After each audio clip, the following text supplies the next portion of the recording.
NBA playoffs, and we start our show with Steph Curry and Jimmy Butler facing the Houston Rockets in Game 1 here. Shanae Gumake, you were in the building, so you saw early on Houston trying to make a statement. This was the play that got everyone out of their seats. I was like, okay, this is going to be the time where the Rockets have arrived, but then things turned, but we have to appreciate the big dunk. Big time throw down there for baby Jokic, Alperen Şengün. Second quarter, though, Jimmy Butler hits the floater here. Needed that because Steph Curry started out 0 for 3 in this game. Yeah, Jimmy said he don't like settling for threes, got to his spots, and that's what you bought Jimmy for. That when Steph is struggling, he takes over and carry the load. He struggled for about 5 seconds, Mark Spears, because he gets the handoff, hits the 3 here. He had 16 first-half points. It's the 50th career first half for him in the postseason with 15 or more.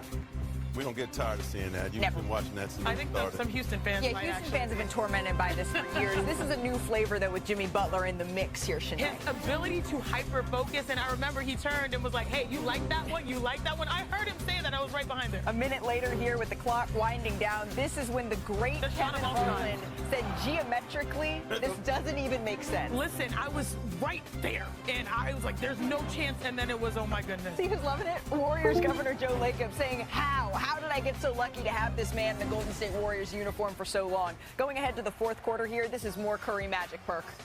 On a hell of a defender, by the way. And look, he's hitting threes whether he's chewing on that damn mouthpiece or not. But Houston would hang around after trailing by double digits. That was they would bully their way back into this one. They did. They tried, but free throws, his shots, layups, those are just gifts to Steph Curry. Couldn't get over the hump. Curry finished with 31 in this one, and then Butler here sizing up Şengün, who did have a heck of a game, and then hits the step back here. And then 30 seconds later here, Butler dagger steal leaks out for the jam. He finished with 25 points, 7 rebounds, 6 assists, and 5 steals in the win. Da-na-na-na-na-na-na. He's loving his Batman. Like I always say, Batman comes out of nowhere. You never see him coming, then he just falls from the sky, from a building, behind the door, and does some incredible things, man. He's going to be the reason that we do win it all. We all know that, but we got to protect him at all costs. He has a knack for big moments, even if it's not him, finishing the play. He hit a big shot at the elbow, but just a guy that is composed with the ball, his poise out there, his presence. The Butler dined out in Game 1, becoming the first player with at least 25 points and 5 steals in a playoff debut for a franchise since steals became official here. Perk, it is the Golden State Warriors who take Game 1 here, but for the Houston Rockets, what's going to be the biggest area of improvement to focus on for Game 2? It's obvious. They're going to have to knock down shots.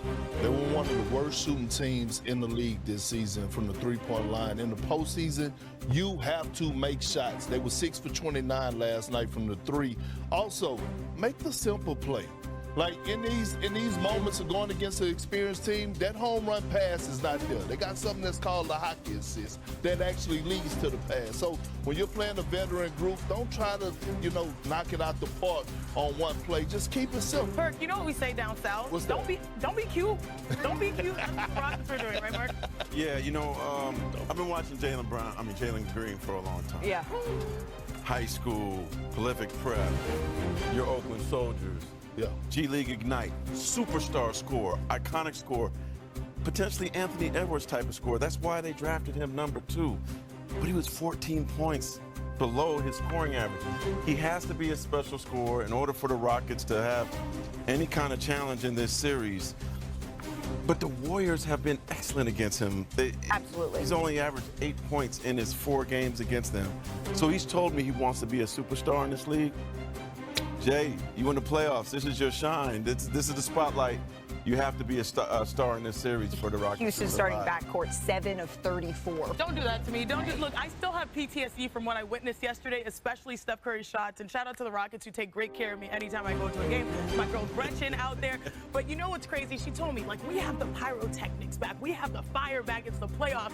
And then Steph Curry quickly extinguished those flames with those shots. But still, it's Game 1. This is a young squad. But one thing that I think a lot of people see when it comes to three-point shots and Steph and Jimmy Butler late, it's the offense, cool. It was actually the defense that won them the game. You mentioned 7 for 34, the Rockets starting backcourt. That's what they were held to. Look at this defensive possession here. Alpi, everyone's hawking the ball. Steph, this is a mismatch. What's the height? 6'2" versus 6'11". What does Steph do? Hey, a lot of people have criticized the last few years. Is he going to be able to really dig down in defense? He did exactly that on that possession. Another possession here. Look at them running a 1-3-1. They run zone, the Warriors, because they know the Houston Rockets cannot shoot from three. Unfortunately, they have to have a zone buster, which typically is Fred VanVleet. You double team the ball, which is great, but then you lose sight of the shooter, and still there's two players able to contest. Whether it was double teams, mismatches, zones, it does not matter. But more importantly, Jimmy Butler, ever since he arrived, the Golden State Warriors have the #1 defensive efficiency and lead the NBA in deflections. That side cannot be ignored. Yeah, and when you look at the Houston Rockets, maybe they go a little bit more double big because you see someone like Steven Adams had a beast of a game in this one, Perk. But do you have more faith in the Golden State Warriors after seeing this game one that this could be a deep playoff run for them? Hell yeah, I'm a believer. I believe. Wait. No. I believe.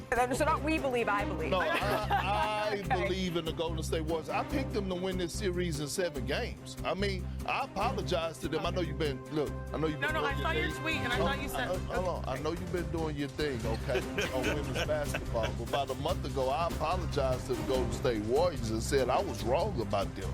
Right? This is the second best team in the Western Conference. This really is, right? They have a legit shot at going to the finals. I still have OKC, but Jimmy Butler, what he brings to the table, Swiss Army knife, will cut you everywhere but loose. Speaking of OKC, they say that lightning, it never strikes twice, but thunder is unrelenting here. We got a quick turnaround here for Ja Morant and the Grizzlies. 48 hours after advancing out of the play-in, taking on the league best Thunder in this one. Shanae, I know that Sinners was the #1 movie this weekend, a different kind of horror story here. It was. This was all about sinners, nightmares, and defense, depth, dominance. That's what the Oklahoma City Thunder bring. Once you miss, that's the best thing for them. They have these electric plays that get everyone off the bench. What an elevation here by Kaysen Wallace for the poster. And then a couple minutes later, OKC up 22. Who would have thought Aaron Wiggins was going to be the leading scorer for OKC? Me? Because they're deep. I mean, seriously, he's had 40 this season off the bench, by the way. 21 points for him in this one. And then OKC now up, what's that? Oh, J-Dub. You'd said Jalen Williams could be the most important player in this postseason here for OKC on a night when SGA struggled a little bit, his lowest scoring output is impressed here. And then SGA finding his groove a little bit. Yeah, right before the break, that's how you steal the momentum back. And their ability to play two bigs. We talk about the Cleveland Cavaliers, how that's their superpower. Well, you got to introduce them into the conversation as well. The Thunder absolutely rolled in this one. 51-point win. That is the 5th largest margin of victory in postseason history, the largest in a decade. This was also the largest playoff win in franchise history for OKC. After the game, here's Ja Morant on the Grizzlies' performance. What do you tell your guys after a game like this? We'll never, play that bad again. If we win Tuesday, the series 1-1. This game won't matter. Well, number one, y'all not going to win Tuesday. But number two, I believe Ja Morant, but I don't believe Jaren Jackson Jr. Let's have an uncomfortable conversation real quick. Oh, goodness. He is the most overhyped player in this league. He's not even a top